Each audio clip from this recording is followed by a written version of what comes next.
Hello, good afternoon everyone. कल मैंने आपको ये बोला था कि मैं आपको मैप के थ्रू ये सब जो ज़िले हैं 14 ज़िलों से कर्क रेखा 5 संभागों से कर्क रेखा गुजरती है, ये सब मैं आपको बताऊंगी। तो आप ये मैप के थ्रू ये सब देख लीजिए क्योंकि आपको इससे ज़्यादा याद रहेगा।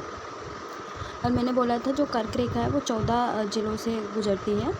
उसमें सबसे पहले मैंने रतलाम का बोला था, ये रतलाम। उसके बाद उज्जैन के बाद मैंने आगर मालवा बोला था। आगर मालवा कहाँ, ये ऊपर है ना, मतलब यहाँ से अगर ऐसे देखेंगे तो ये टच होगा आगर मालवा। उसके बाद कौन सा, राजगढ़ है। उसके बाद फिर इधर सीहोर आ जाएगा, ये इधर जो नीचे है सीहोर। उसके बाद भोपाल, फिर विदिशा के बाद रायसेन के बाद सागर के बाद दमोह है ना, दमोह के बाद जबलपुर इधर। उसके बाद कटनी के बाद उमरिया के बाद शहडोल। ये है जो 14 ज़िलों से कर्क रेखा गुजरती है। और कितने, 5 संभाग है ना, 5 संभाग। सबसे पहला उज्जैन है, उसके बाद दूसरा भोपाल है, और तीसरा सागर है, चौथा जबलपुर है, और 5वां शहडोल है। ये 5 संभागों से कर्क रेखा गुजरती है। और उत्तर प्रदेश से लगने वाले ज़िलों का भी मैं बता देती हूँ। ये हमारा उत्तर प्रदेश यहाँ पे होगा ना। आपने ये इंडिया के मैप में देखा ही होगा कि एमपी के जस्ट ऊपर उत्तर प्रदेश है। तो यहाँ पे सबसे पहले है भिंड है ना। ये तो राजस्थान से श्योपुर की लगती है, भिंड है। दूसरा है पहला दूसरा भिंड है, भिंड। और यहाँ पे ये दतिया से भी लगती है।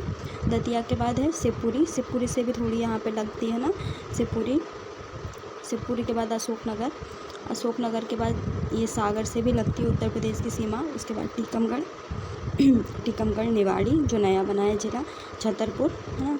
और उसके बाद पन्ना के बाद सतना के बाद रीवा, और रीवा के बाद जो अभी नया ज़िला बना है वो क्या है, महूगंज है ना। जो मैंने पहले 13 ज़िलों से लगती थी, अब 14 ज़िलों से लगती है ना। और उसके बाद सिंगरौली। ये 14 ज़िले हैं जो उत्तर प्रदेश के साथ सीमा बनाते हैं ना। मैंने यहाँ से इरेज कर दिया ताकि आपको समझ में आए कि मैं फिर बाद में किसका बता रही। यहाँ पे कौन सा है, राजस्थान है ना। ये आप इंडिया के मैप में देख लेना, यहाँ पे राजस्थान है। ये राजस्थान से कितने ज़िलों की सीमा लगती है, 10 ज़िलों की है ना।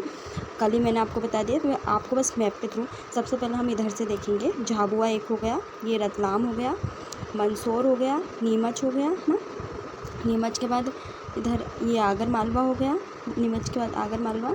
और उसके बाद राजगढ़, ये गुना हो गया, शिवपुरी की भी लगती है, और श्योपुर। और ये मुरैना की भी यहाँ से दो, मुरैना की एक उत्तर प्रदेश से भी लगती है, और राजस्थान, 2 राज्यों से लगती है।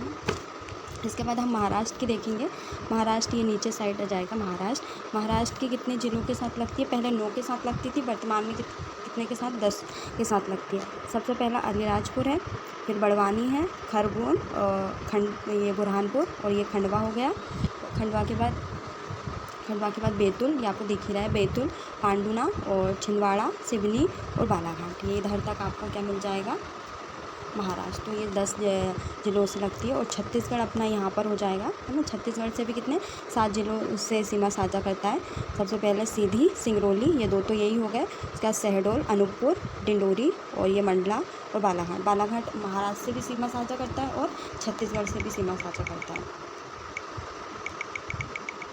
अब हम नेक्स्ट कौन सा देखेंगे, गुजरात है ना। गुजरात कहाँ पे, यहाँ पे है ना। गुजरात राजस्थान और महाराष्ट्र के बीच में अगर इधर देखेंगे तो गुजरात, मतलब ना, इसमें सिर्फ 2 है, एक झाबुआ और एक अलीराजपुर ना। झाबुआ और अलीराजपुर की दो ज़िलों की सीमा किससे लगती है, गुजरात से लगती है। आज मुझे आपको मध्य प्रदेश का गठन बताना है, मुझे आपको ज़िले भी बताने थे, इसलिए मैंने आपको बस मैप के थ्रू आज ज़िले बता दिए। हम अगर मध्य प्रदेश के गठन के पहले हमको ये समझना बहुत ज़रूरी है कि भारत में राज्यों का गठन कैसे हुआ है। क्योंकि हम इसको पॉलिटी में तो पढ़ते हैं, पर अभी हमको मध्य प्रदेश के साथ भारत में राज्यों का गठन भी पढ़ना बहुत ज़रूरी है। 4 पार्ट थे, एक part A, part B, part C, और पार्ट डी है ना। पार्ट ए के अंतर्गत कितनी रियासत थी, 216 देसी रियासत थी है ना। ये हम पॉलिटी में इसको पढ़ ही लेते हैं पूरा, पर अभी यहाँ पे अच्छे से थोड़ा बहुत देख लेते हैं ना। 216 देसी रियासत है पार्ट ए के अंतर्गत। और पार्ट ए के अंतर्गत राज्यों की संख्या कितनी है, 10 है ना, जिसमें आप लिख लेना ये सब। असम है पहला, दूसरा बिहार, तीसरा मुंबई, चौथा मध्य भारत, मतलब हमारा जो मध्य प्रदेश के अंतर्गत एक मध्य भारत है वो पार्ट ए के अंतर्गत शामिल है। और 5वां है मद्रास, छठा है उड़ीसा, और 7वां पंजाब है, पार्ट ब संयुक्त प्रांत, और 9वां है पश्चिम बंगाल, और 10वां है आंध्र प्रदेश। ये क्या है, 10 राज्य किसके अंतर्गत, पार्ट ए के अंतर्गत शामिल है।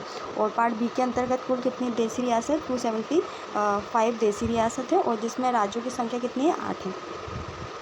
राज्यों की संख्या कितनी, 8 है। पहला कौन सा है राज्य, हैदराबाद।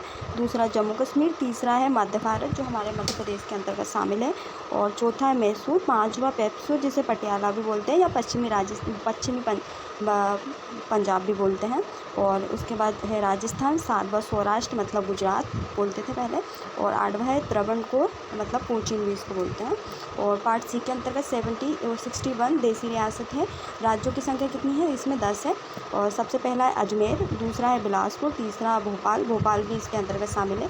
दुर्ग है, दिल्ली है, और हिमाचल प्रदेश, कच्छ गुजरात के अंतर्गत ही आता है। उसके बाद मणिपुर के बाद त्रिपुरा के बाद 10वां विंध्य प्रदेश, जो मध्य प्रदेश के अंतर्गत है। और पार्ट डी के अंतर्गत सिर्फ एक ही राज्य को शामिल किया, अंडमान निकोबार द्वीप समूह, जो कि अभी वर्तमान में केंद्र शासित प्रदेश है ना।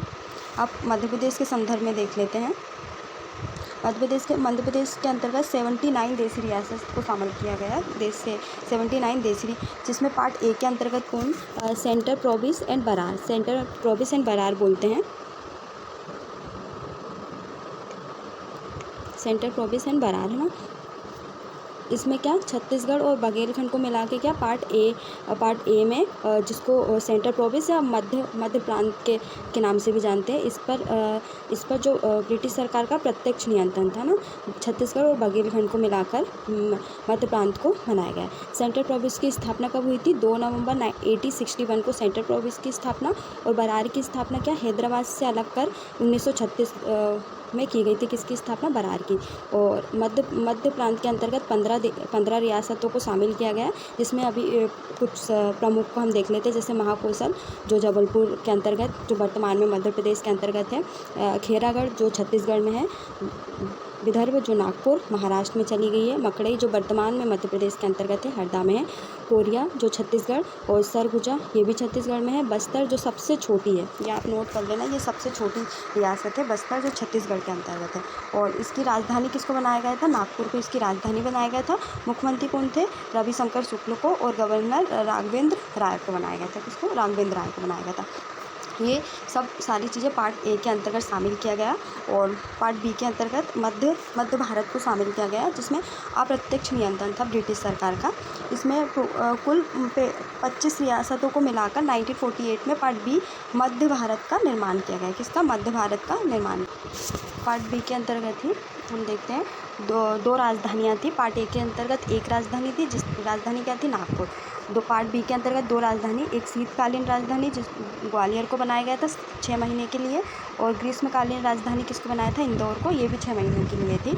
और इसमें मुख्यमंत्री किसको बनाया था, लीलाधर जोशी को बनाया गया था, और प्रथम गवर्नर तख्तमल जैन को बनाया गया। और इसमें प्रमुख रियासतें कितनी थी, रियासत टोटल कितनी थी, 25 थी। प्रमुख रियासत देखते हैं, होलकर रियासत, जो कि राजगढ़ के अंतर्गत शामिल है, सिंधिया रियासत, जो दतिया, और देवास, रतलाम, और धार, बड़वानी, है ना। होलकर इंदौर, और सिंधिया ग्वालियर में।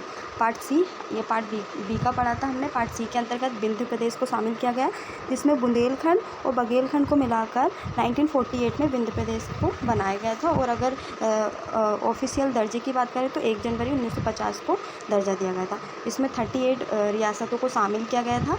राजधानी किसको बनाया गया था, रीवा को बनाया गया था। और इसमें मुख्यमंत्री किसको, शंभूनाथ शुक्ल को बनाया गया था, शंभूनाथ शुक्ल, सॉरी।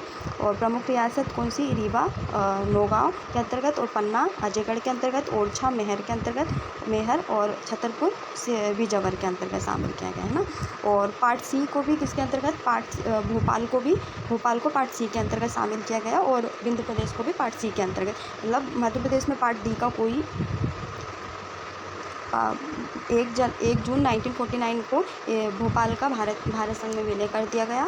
और इसके मुख्यमंत्री किसको, शंकर दयाल शर्मा को बनाया गया। प्रमुख क्षेत्र देख लेते हैं, क्योंकि इसमें रियासत सिर्फ एक थी। प्रमुख इसमें क्षेत्र देख लेते हैं, भोपाल, किसके, बेगमगंज, है ना, और सीहोर, गैरतगंज, और रायसेन, गोहरगंज, और गाड़ी, सुल्तानगंज, है ना। मैं ये सब जो अभी मैंने पढ़ाया है part A, part B, part C, ये आपको मैप के थ्रू बता देती हूँ, क्योंकि मैप के थ्रू ये सब जानना बहुत इंपॉर्टेंट है, तभी आपके माइंड में ये रहेगा। सबसे पहले हमने क्या पढ़ा था, पार्ट ए हमने क्या पढ़ा था, मध्य प्रांत को पढ़ा था। मध्य प्रांत ये है पार्ट ए के अंतर्गत, है ना, फर्स्ट पार्ट ए के अंतर्गत। और दूसरा हमने मध्य भारत पढ़ा था पार्ट बी के अंतर्गत। और तीसरा हमने पार्ट सी के अंतर्गत विंध्य प्रदेश को पढ़ा था ना, तो ये विंध्य प्रदेश, और उसी के अंतर्गत पार्ट सी के अंतर्गत ही भोपाल को। तो ये मध्य भारत का हिस्सा है, ये मध्य प्रांत बोलते हैं, इसी में ये बरार आ जाएगा, विदर्भ भी इसी के अंतर्गत आ जाएगा, बघेलखंड, छत्तीसगढ़ और दंडकाय क्षेत्र और विंध्य प्रदेश। यह वर्तमान में कहाँ चला गया है, ये वर्तमान में छत्तीसगढ़ राज्य में चला गया, मतलब मध्य प्रदेश से अलग हो गया, जो मैंने आपको समान परिचय में ये पहले ही बता दिया।